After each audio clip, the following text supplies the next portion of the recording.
Do you really think Walmart, Target, or Macy's are here to stay forever? Take a look at what's happening in 2025, where once iconic retail giants, the backbone of America's shopping culture, are falling one after another. And it's not just a few stores closing here and there. We're talking about massive corporations that used to dominate malls and street corners, now teetering on the edge of complete collapse.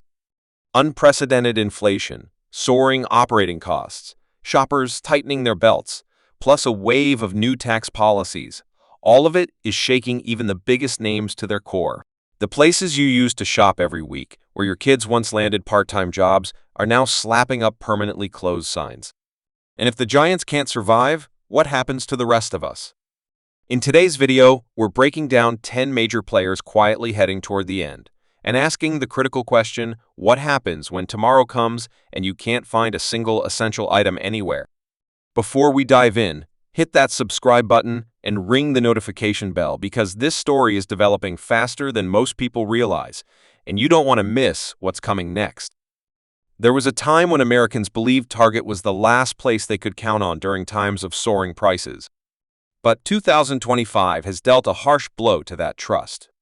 First quarter sales plunged by nearly hundreds of millions, and in-store shopping dropped by almost 6%. Those cold, hard numbers confirm what many people have already felt for a while now: Target isn't really Target anymore. Walk into a store today, and it's not just that there's less on the shelves. It's the uneasy feeling in the air. Everything's more expensive. From the cereal boxes you used to grab every week to diapers, dish soap, even little things like phone chargers, suddenly everything feels like a luxury. New tariffs have driven up import costs, supply chains still aren't back to normal, and on top of that, people's wallets are running dry after years of battling inflation. Target is scrambling to cut losses. They've restructured internally, laid off staff, merged departments, and even scrapped some community programs that once defined their company culture. But when a giant has to choose between its image and survival, you can bet which one gets thrown overboard first. People feel betrayed. One single mom shared how she now has to drive 40 minutes just to find a store with any decent sales left. A Target employee with over 7 years on the job has had hours cut so often they had to pick up a food delivery gig at night. Nothing lasts forever. That phrase has never felt more painful when applied to the icons that once shaped American life. And if a name like Target can slowly disappear, what comes next? Walmart used to be the place Americans turned to for reassurance. No matter how wild the economy got, no matter how empty your bank account felt, there was always one spot where you could grab food, medicine, and everyday essentials at a price that made sense. But that feeling is slipping away. Recently, Walmart reported a slight uptick in first quarter 2025 revenue, but behind that number lies a series of warning signs. Over 1,500 jobs cut, mostly in tech and e-commerce departments. The vibe in offices from Arkansas to California is growing colder because everyone knows a company only lays people off when it's bracing for an unprecedented belt-tightening phase. Supply chains are still disrupted, import tariffs have suddenly spiked, and prices for bananas, avocados, meat items that used to be ridiculously cheap have climbed so high consumers are starting to walk away. Single moms who once depended on Walmart to feed their 3 kids are now scrutinizing every price tag. Seniors who used to catch the bus to Walmart every week for their prescriptions are now buying less, simply because it's become too expensive. What most don't realize is that Walmart's own internal struggles run deep. Profit margins are shrinking because their old inventory accounting methods don't work well anymore amid volatile import prices.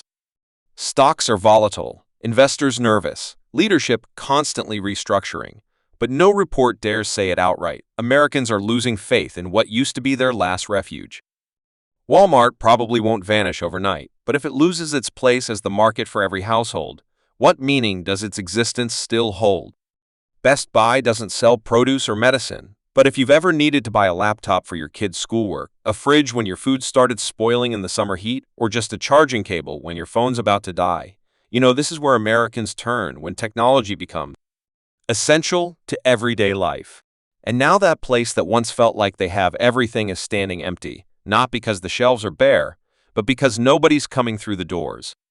In the first quarter of 2025, Best Buy's profits dropped nearly 18%. Many Americans no longer dare to spend hundreds of dollars on new tech gadgets. What used to be a simple click to buy decision has turned into a headache. Is it really necessary? Can I fix the old one?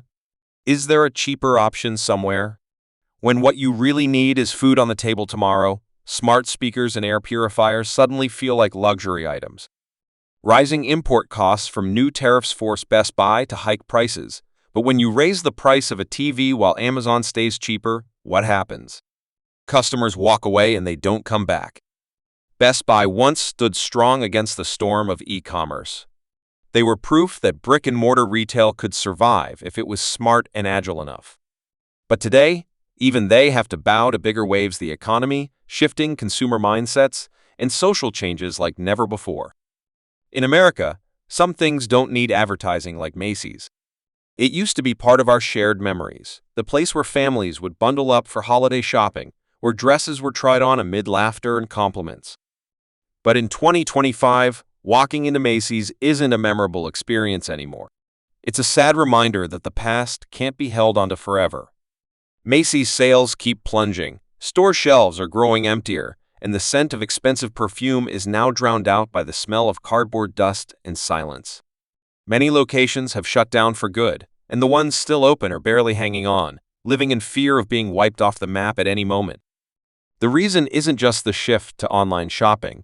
It's because Macy's sells things that are no longer considered essential. With inflation dragging on, Americans aren't daring to spend on new suits or high heels for some maybe occasion. They're spending on food, medicine, fuel, and hoping there aren't any surprise bills next month. A 48-year-old employee who worked at Macy's in downtown Philadelphia for 17 years says she never imagined her career would end with a layoff notice. They told me I could reapply in another state, but my family is here. My home is here. My life is here, she said. Macy's collapse isn't just about a brand. It's a test of the resilience of America's middle-class people who once fueled prosperity by shopping, now forced to count every penny. Some retail chains collapse, and people feel nostalgic because of the memories they carry. Others fall apart and shock us with what it means for the future. Big Lots belongs to both categories. Once a go-to spot for American workers trying to stretch every dollar while still getting everything their family needed, Big Lots was known for carts overflowing with household goods, pantry staples, rugs, and affordable furniture. But now people aren't coming to Big Lots to shop anymore. They're stopping by just to see if the store is shut down for good. Big Lots made plenty of mistakes. They expanded way too fast just as consumer spending was shrinking under inflation's pressure. They doubled down on furniture, something people only buy when money's extra, not when electricity, gas, and gas prices keep soaring. And they raised prices right when shoppers were tightening their belts the most. When a store branded as cheap stops being cheap, it loses its reason for existing. Longtime employees face mass layoffs. Poor neighborhoods that once relied on Big Lots as the only affordable option now have to drive miles to the next supermarket. Middle-aged shoppers who once loved hunting for deals now turn away saying, "At these prices, I might as well just go to Walmart." Big Lots fading away is a warning shot for the entire retail world. When even discount chains can't survive, we're talking about a class of Americans with no safety net, no financial cushion, no trust, and not even a reliable store to get through the day. Forever 21 wasn't just about selling clothes. It used to sell a dream. A dream of youth, energy, style, and affordability all rolled into one. With hundreds of stores nestled in bustling malls, Forever 21 was the place where a 20-something girl could walk in with just $30 and walk out looking like a true fashionista. But by 2025, that dream had completely shattered. Stores began disappearing. The neon lights that once drew crowds are now replaced by closed signs swinging silently in the breeze. Shelves that used to glow with color are now covered in tarps. No announcements, no farewells, just a quiet, cold retreat. Shein, Temu, and a slew of online brands have popped up like mushrooms, updating trends faster than Instagram itself. They're cheaper, more convenient, and most importantly, don't need expensive storefronts in prime locations to survive. Forever 21 tried to fight back. They slashed prices, launched new product lines, expanded internationally. But in an era when a single dress can rack up millions of likes online before it even hits the racks, Forever 21's slower pace became a deadly trap. Forever 21's fall isn't just the story of a fashion label. It's a new crack in the heart of America's malls, which were already wobbling after the pandemic. It's thousands of sales associates, mostly young women, suddenly out of work with no clear next step. A party in America, whether it's a kid's birthday, Halloween, a housewarming, or a bachelor party, always had one thing in common: balloons, tinsel, masks, costumes, and Party City. Not Walmart, not Amazon. It was Party City that made you feel like you were about to throw something really fun. But that's no longer the case. Party City stores have been quietly disappearing from familiar neighborhoods. No big announcements, no drama, just a sad retreat. The chain, which once boasted nearly 800 stores, filed for bankruptcy twice in less than 3 years. By 2025, most locations have been liquidated, sold off, or shuttered for good. As the economy staggers under inflation and soaring living costs, people started rethinking the need to celebrate. Now, a party might get scaled back or even canceled simply because the budget won't stretch. Last Halloween, I just bought a few cheap masks online and reused decorations from the year before, shared a mother of 3 in Houston. Nothing new, but I still tried to keep the kids from being disappointed. What's even scarier isn't just the business loss. It's the workers, mostly women who once decorated stores and helped customers, now unemployed without benefits. It's the communities that depended on Party City for local festivals and school fundraisers, now forced to cut back or make do with makeshift solutions. Down in the South, plenty of families didn't have to worry about their credit scores because there was Conn's and Badcock retail chains famous for pushing the buy now, pay later model. The way they helped working-class folks get a sofa, a fridge, or a TV without dropping a big chunk of cash up front made Conn's and Badcock seem like a financial lifeline for low-income households. But by 2025, all that's left from these two names are piles of unpaid credit contracts and empty storefronts scattered across quiet shopping centers. Conn's bought out Badcock, hoping to build a retail empire worth billions, but they forgot one thing when consumers are struggling just to get by day to day. No one needs a new couch, installment plan or not. What was once their advantage, the buy now, pay later credit model, turned into a ticking time bomb. Customers couldn't keep up with payments, and the company took the losses. But chasing after payments only hurt their reputation more. When people realized they were paying almost double the original price after years of installments, they turned away.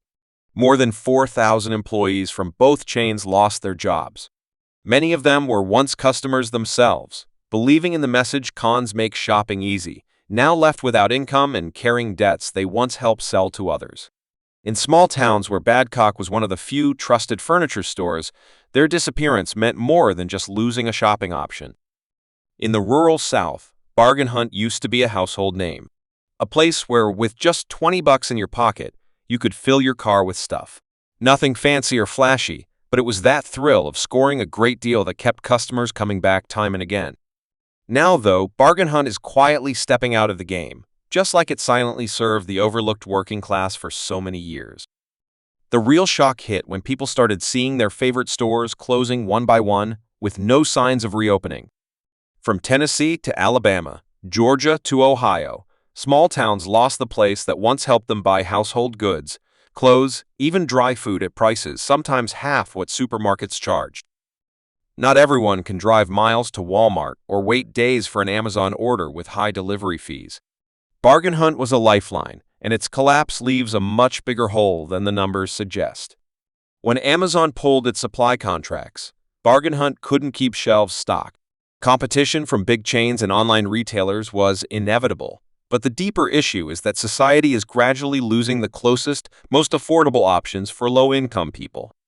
For many Americans, at home was once a haven, a place to turn an empty room into a warm, inviting home. From sofas and wall art to seasonal decorations, everything was neatly lined up in endless aisles inside massive warehouse stores.